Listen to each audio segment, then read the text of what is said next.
wabarakatuh. Perkenalkan, nama saya Lukas Amir dengan NIM 21044411311 dari kelas 6 gabungan 3 jaringan.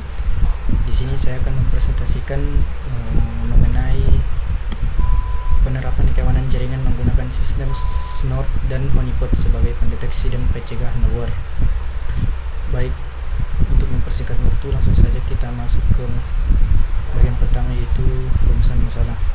Bagaimana cara meningkatkan keamanan server menggunakan sistem Snort dan Honeypot sebagai pendeteksi dan pencegahan malware di Dinas Koperasi Kota Palopo.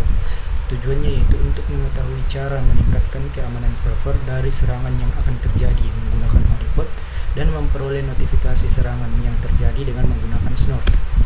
Manfaatnya dapat memberikan informasi bagi peneliti serta menambah wawasan dalam bidang keamanan jaringan menggunakan Snort dan Honeypot, dan bisa menjadi referensi untuk membantu para peneliti dan pengembang dalam membuat sistem keamanan jaringan di masa yang akan datang. Yang keempat, metodenya. Metode penelitian yang akan digunakan untuk penelitian pada Dinas Koperasi Multifungsi menggunakan metode Action Research. Kemudian tepatnya itu dilakukan di Dinas Koperasi dan UKM Kota Palopo yang berlokasikan di Jalan Andi Jemah nomor 68, Amasangan, Kecamatan Muara, Kota Palopo, Sulawesi Selatan. Alat dan bahan penelitian yang digunakan yaitu alatnya perangkat lunak atau software, kemudian bahannya meliputi Snort versi 6.1, Honeypot, Kali Linux 6.1, VirtualBox perangkat keras atau hardware, dan laptop LE. Masuk di pengertian Snort. Snort merupakan tool atau aplikasi open source dari Intrusion Detection System atau IDS.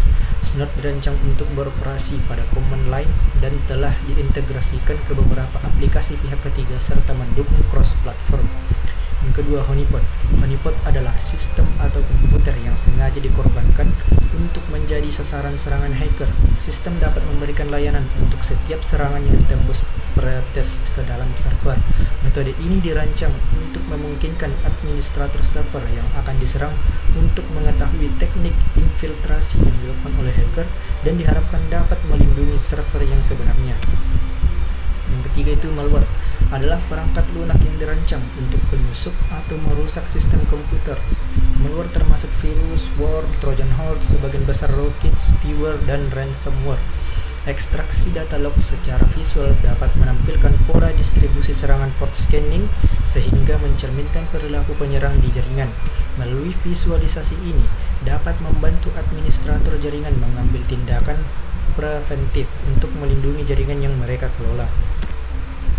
Termasuk di kelebihannya, kelebihan Honeypot mengumpulkan data secara aktual dari serangan yang sebelumnya masuk ke dalam perangkat Honeypot, mendeteksi serangan dengan cukup akurat karena Honeypot bukanlah sistem jaringan yang dapat dengan mudah diakses pengguna umum. Hanya hacker dengan niat menyerang yang akan mengaksesnya. Biaya yang lebih hemat karena Honeypot dapat menjadi investasi jangka panjang dalam mencegah serangan dan tidak memerlukan banyak sumber daya dan menangkap aktivitas berbahaya bahkan jika penyerang menggunakan enkripsi. Kekurangan dari Honeypot yaitu data yang terbatas karena Honeypot hanya mengumpulkan data saat terjadi serangan dan jaringan yang terisolasi sehingga terkadang hacker dapat mencurigainya sebagai Honeypot. Kita kembali ke jenis malware. Ada beberapa jenis malware meliputi virus, worm, trojan horse, spyware, VirtualBox, ISO Kali Linux, ISO Ubuntu, dan server. Baik, sekian presentasi singkat dari saya. Mohon maaf jika ada kesalahan kata. Wabillahi taufiq wal hidayah. Wassalamualaikum warahmatullahi wabarakatuh.